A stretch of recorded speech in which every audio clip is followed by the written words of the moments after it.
नमस्ते। आज का हमारा टॉपिक है समास। लगता है कठिन लेकिन है बड़ा आसान। इसके लिए चाहिए थोड़ी सी ट्रिक और थोड़ी सी पहचान। हमारा समास है तैयार। हम लोग जानते हैं कि हिंदी में नए शब्द कितने तरीके से बनाए जाते हैं।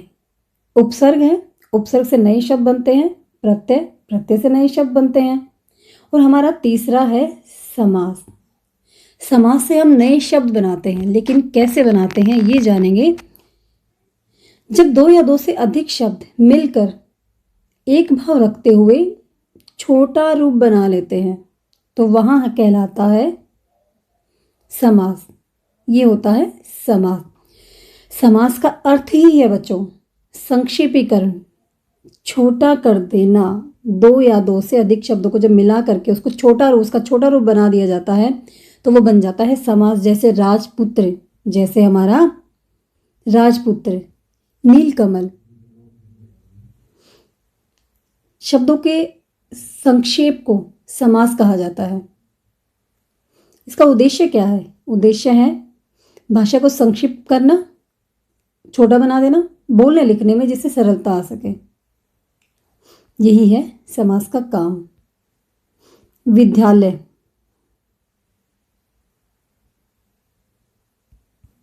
विद्यालय के लिए या विद्यालय का समास विग्रह कमेंट में कीजिए। आगे देखते हैं। समास की परिभाषा या समास को जानने के बाद हमें जानना होगा कि समस्त पद किसे कहते हैं। समास से बनने वाले शब्दों को कहा जाता है समस्त पद। जैसे कि राजपुत्र, ये है हमारा समस्त पद। समास विग्रह किसे कहते हैं? समास विग्रह किसी समस्त पद को उसके मूल शब्दों में अलग अलग करके तोड़ना, अलग अलग कर देना ही समास विग्रह है, जिससे उसका वास्तविक अर्थ सामने आ सके। वही हमारा समास विग्रह है। तो हमने देखा समस्त पद किसे कहते हैं, और दूसरा हमने देखा समास विग्रह किसे कहते हैं। समास विग्रह है क्या? जैसे संधि विच्छेद होता है, ऐसे ही समास का विग्रह होता है। समस्त पद, जो हमने समस्त पद पढ़ा था, उसमें दो शब्द है, दो या दो से अधिक शब्द है, तो उसके लिए हम पहले शब्द को कहते हैं बच्चों पूर्व पद, और दूसरे पद को कहा जाता है उत्तर पद।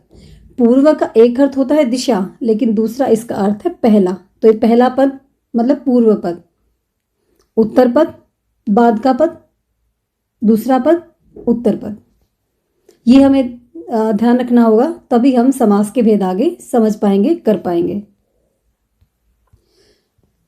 आगे हमारा समास के मुख्य भेद कितने हैं? 6 भेद है। 6 भेद में से सबसे जो पहला भेद है वो है हमारा अव्ययीभाव समास।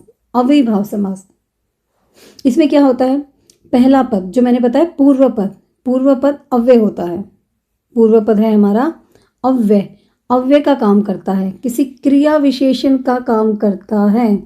किसका काम करेगा? क्रिया विशेषण का काम करेगा। पूरा समस्त पद किसी अव्यय का काम करता है जिस पर लिंग का, वचन का प्रभाव नहीं पड़ता है, जिसका परिवर्तन नहीं हो सकता है, वैसा शब्द। अव्ययीभाव समास, पहला शब्द बदलता नहीं है, वही रहता है। उपसर्ग होता है उसमें। पहला पद क्या होता है? उपसर्ग होता है। पहला पद उपसर्ग होता है और पूरा समस्त पद अव्यय की तरह काम करता है। हम समस्त पद अब हम लोग समझ चुके हैं कि समस्त पद है क्या। उदाहरण देखते हैं। प्रतिदिन, प्रति क्या है? उपसर्ग है। यथा क्या है? उपसर्ग है। अज, ये अज है यहाँ पर। आ जमा जन्म, आ है तो आ क्या है? उपसर्ग है। भर क्या है? उपसर्ग है। तो ये जो बनने वाले हैं ये है हमारे अव्यय। तो ये हमारा हो गया अव्ययीभाव समास। अव्ययीभाव समास में पहला पद उपसर्ग है, पूरा समस्त पद अव्यय का काम करेगा, क्रिया विशेषण का काम करेगा, अव्यय का काम करेगा। तो ये है हमारा अव्ययीभाव समास। पहचान यही है, शब्द के प्रारंभ में उपसर्ग होगा।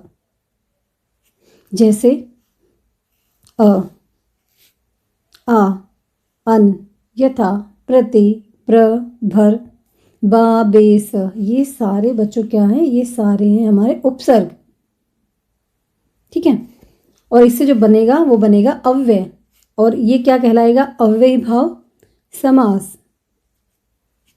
दूसरी बात, एक बात और है याद रखने वाली, ये तो है ही है, ये क्या है? ये अव्ययी भाव समास है। साथ में जब किसी शब्द की पुनरावृत्ति होती है ना, तो वहां पर भी अव्ययी भाव समास होता है। जैसे गली गली, एक शब्द दूसरे दोबारा आया है, वहां पर है घर घर, द्वार द्वार, रातों रात, हाथों हाथ। ये कौन सा समास हो गया हमारा? ये हो गया अव्ययी भाव समास। ठीक है, आगे चलते हैं। ये यहाँ तक क्लियर होगा, समझ आ गया होगा सभी को कि अव्ययी भाव समास है क्या, समस्त पद क्या है, समास विग्रह क्या है। आगे चलते हैं। अगला जो हमारा भेद है वो है तत्पुरुष। कौन सा भेद है? तत्पुरुष। तत्पुरुष समास, इसमें क्या होता है? उत्तर पद प्रधान होता है। उत्तर मतलब बाद का पद प्रधान होता है, मुख्य अर्थ तो वही देता है। इसमें कारक चिन्ह, कारक की जो विभक्तियां होती है ना, में, पर, द्वारा, से, को, ये हटा दी जाती हैं समास पद बनाते समय। ठीक है, समास विग्रह करने पर इन्हीं को ही डाल दिया जाता है, तो समास पद बन जाता है और समास विग्रह करते समय इनको हटा दिया जाता है। ये हो गया हमारा तत्पुरुष। तत्पुरुष में हमें ध्यान रखना है कारक किसका? कारक विभक्तियों का। कारक विभक्तियां आती हैं, उनका लोप हो जाता है। कारक विभक्तियों का लोप हो जाता है तत्पुरुष में। देखिए, जैसे राजा का पुत्र, घर में प्रवेश, देशभक्ति, जल का पान, जलपान, देशभक्ति, गृह प्रवेश, राजपुत्र, ये सारे हैं हमारे तत्पुरुष। दो समास हम लोग कर चुके हैं, अव्ययी भाव और तत्पुरुष। उसके बाद हमारा जो समास है वो है कर्मधारय समास। कर्मधारय समास में क्या होता है, हमें ध्यान देना होगा। इसमें जो है वो एक पद विशेषण होता है, दूसरा पद विशेष्य होता है। ये इसकी खास बात है। एक पद विशेषण और दूसरा पद विशेष्य उसकी पहचान बताएगा। जैसे उत्तर पद में कैसे का जवाब मिलता है, कैसे का, कैसा, कमल कैसा है? नीला है। ठीक है। महान पुरुष, पुरुष कैसा, कैसा पुरुष? महान पुरुष। तो इसमें जो संबंध है वो है विशेषण और विशेष्य का। अब ये हमारा हो गया है कर्मधारय समास। तत्पुरुष बिल्कुल अलग था, अव्ययी भाव समास बिल्कुल अलग है, और कर्मधारय समास उससे अलग है।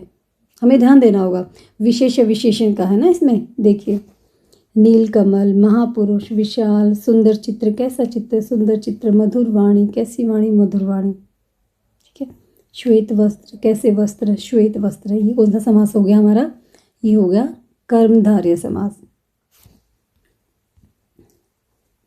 पहचान मैंने बता दी आपको, फिर से बता देती हूँ।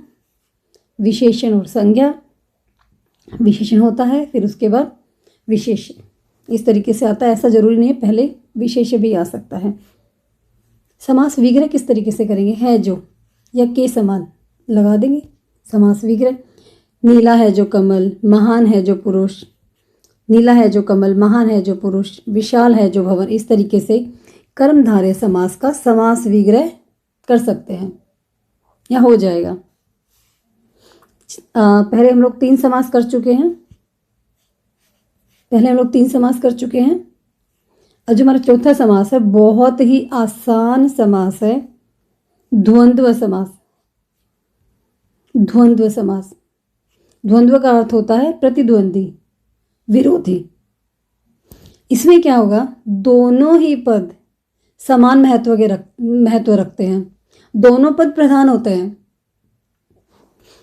एक और पहचान है कि समास, इस समास में, द्वंद्व समास में योजक चिन्ह का प्रयोग होता है। दो शब्दों के बीच, दो पदों के बीच क्या आ जाता है? योजक चिन्ह।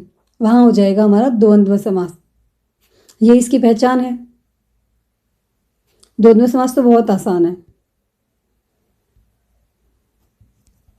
आगे हम लोग चलते हैं।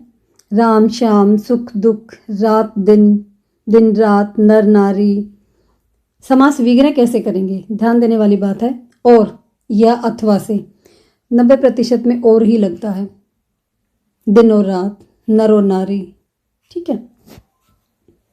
तो ये हो जाएगा हमारा समास विग्रह करने का तरीका।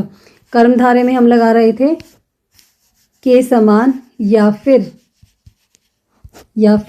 है जो, ठीक है जो, ये हमारा जा रहा था कर्मधारय में। इसका समास विग्रह करते समय हमें लगाना है और। उसके बाद है हमारा द्विगु समास। द्विगु समास, द्वि मतलब दो। इसकी पहचान ही यही है कि इसमें पहला पद संख्यावाची होता है, दूसरा पद प्रधान होता है।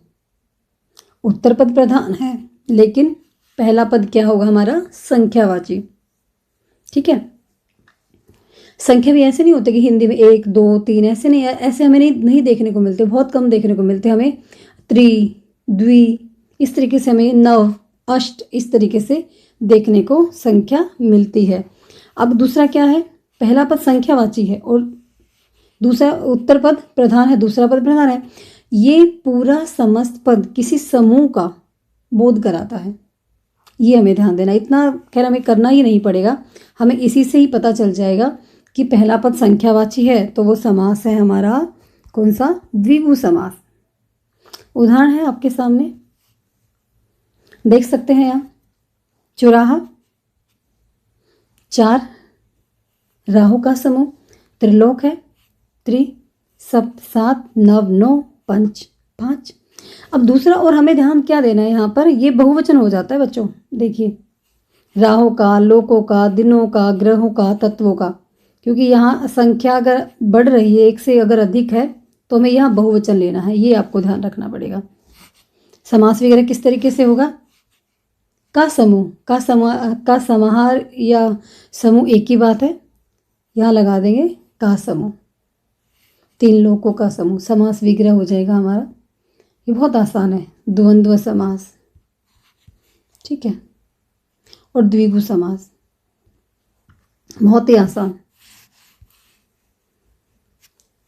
अगला जो हमारा समास है बच्चों वो है बहुव्रीहि समास। बहुव्रीहि समास में ध्यान दें, जिस समास में, अब जैसे मैं आपको कहती हूँ कि दशानन, तो आपके दिमाग में तुरंत आएगा रावण, ठीक है, जो पदों से बिल्कुल अलग हो, जिस समास का अर्थ पदों से अलग हो। दशानन कहने से रावण, महादेव कहने से शिव, पीताम्बर कहने से श्री कृष्ण, तीसरे व्यक्ति वस्तु को दर्शाता है, वहां बहुव्रीहि समास होता है। अब हम ध्यान देंगे कि जो हमने पहला समास किया था अव्ययी भाव समास, वो बिल्कुल अलग है, ठीक है। द्वंद्व समास अलग है, द्विगु समास अलग है और बहुव्रीहि समास उससे बिल्कुल अलग है। जिस समास का अर्थ पदों से अर्थ पदों का अलग होता है, बिल्कुल अन्य अर्थ देता है, कोई पद प्रधान नहीं होता इसमें। बहुव्रीहि समास में कोई पद प्रधान नहीं होता है, तीसरे ही पद की प्रधानता होती है, वहां होता है हमारा बहुव्रीहि समास। उदाहरण, अब समास विग्रह किस तरीके से करना है जिसका या वाला वाले से। पीताम्बर, पित्त है अंबर जिसका, अंबर मतलब वस्त्र बच्चों, अर्थात कौन, श्री कृष्ण, तीसरा पद प्रधान हो गया। और समास विग्रह कैसे करेंगे, पित्त, पीत, पीला, पीत का अर्थ होता है पीला, ठीक है, कृष्ण के लिए विशेषण का काम करता है। महादेव, महान है जो देव, चंद्र है मौली अर्थात सिर पर जिसके, कौन है, शिव, तीसरा पद प्रधान है। यहाँ क्या हो गया, बहुव्रीहि समास। यहाँ हम देखें ना, ज़्यादातर भगवान देवी देवताओं के नाम ही आते हैं, ठीक है। लंबोदर, लंबा है उदर जिसका, कौन, गणेश, तीसरा पद प्रधान है, ठीक है।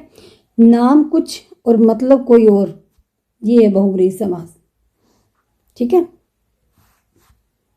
थोड़ा सा एक बार देखते हैं, रिवीजन करते हैं हल्का सा जो हम लोगों ने किया था। सबसे पहले हम लोगों ने किया था अव्ययी भाव समास, याद है। अव्यय पहले होता है, उपसर्ग आता है, पहले पद में क्या होता है, उपसर्ग होता है। पूर्व पद क्या था, उपसर्ग था। तत्पुरुष, जहाँ कारक हट जाए, कारक की विभक्तियों का लोप हो जाता है। संज्ञा, विशेषण और संज्ञा, विशेषण और विशेष्य, कर्मधारय समास। और साथ में हमें कैसे, कैसे का उत्तर पद पर कैसे प्रश्न लगाएंगे तो हमें जो उत्तर मिलेगा वो हो जाएगा हमारा विशेषण और ये हो जाएगा हमारा कर्मधारय समास। उसके बाद है द्वंद्व समास। योजक चिन्ह पहचान क्या है द्वंद्व समास की? द्वंद्व समास की पहचान क्या है? योजक चिन्ह समस्त पदों के बीच, दो पदों के बीच योजक चिन्ह, और समास विग्रह और बहुव्रीहि समास अभी अभी हमने किया, अर्थ बिल्कुल अलग है। धन्यवाद बच्चों। कल हम लेकर आएंगे समास का प्रैक्टिस सेट, जिससे थोड़ा सा रिवीजन हो जाए और साथ में आपको पता चले कि आपको समास कितना आ गया है।